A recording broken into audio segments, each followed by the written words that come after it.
E-government services and network security. Introduction. The electronic government may not renovate a collapsed subway, but it allows the citizens to inform the government about the existing subway problems. Moreover, the citizens can check existing status as pertains to job commencement and completion. A motorist cannot get a speeding ticket from the e-government, but he attains the privilege of paying for this ticket online using his credit card instead of queuing for the same service. E-government does not make decisions in city council meetings, however, citizens comprehend the agenda. Additionally, they can watch or listen to the proceedings online. They can do this while at home, library, or workplace. Furthermore, they can communicate with the leaders using email. E-government does not assume the responsibilities of the local government. Most importantly, it places the services and information on an entirely new medium, which is accessible to citizens, government workers, and business associates. It is noteworthy that when posting such data, the government considers the consumer's needs and priorities, not just its own. Definition of e-government. E-government is the ability of local government to convey information and services electronically to those concerned. The mediums used include the Internet, interactive voice response systems, and touchscreen kiosks. Thus, e-government is a means through which the government delivers services close to its people. This has entirely transformed government operations, by making them transparent and convincing. Security in e-government. Confidentiality is an essential aspect when carrying out official proceedings in government. It is evident that the security necessities of e-government applications differ, thus, it is prudent to apply the minimum level of security measures in accordance with the case. Retrieval systems are imperative when presenting discretion and secret information. For example, it is not appropriate to disclose downloads of personal forms. This can be an application for a medical checkup. Thus, those using this service cannot access this information. Hence, it remains a secret only known to the concerned individual. On the contrary, there are situations where information posted by the government requires confidentiality and substantiation. For example, in the case of a penal code application, disclosing such records is mandatory. Furthermore, the subjects of the penal code only access the records. In this case, the system requires identification details of the parties concerned to ease the retrieval of information. There are 3 security levels applied by most governments: secure for normal use, secure with trustworthy infrastructure, and technical end-to-end security. Implementing of security strategy is not enough, as the government needs to establish a solid security system to safeguard citizens' information. As a result, society will trust the work of the administration. Different governments prefer their security systems, some prefer an elaborate and complex system.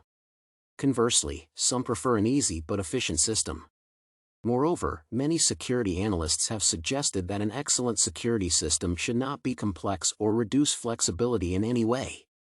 The security procedures executed should safeguard private information and at the same time establish sites that satisfy the needs of those using the system. It is evident that security is not only about technology. Moreover, research has proved that most security breaches involving the Internet happen from within the institution. Some of these breaches are because of negligence or lack of knowledge by those involved. For example, an employee can accidentally download a virus or install unauthorized software.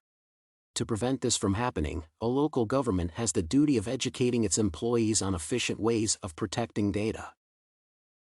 A well-understood security policy that takes care of all the data ensures the efficiency of a security system in an organization. Installation of firewall software prevents the system from outside intrusion. This also applies to software that checks network traffic.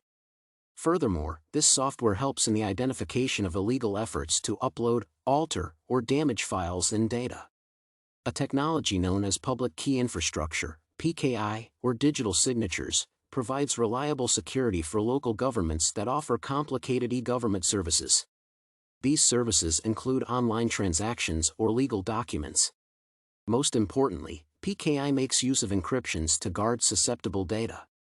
It is one of the best technologies used in authenticating individuals participating in Internet transactions. It is also the most efficient in providing confidentiality and overall security.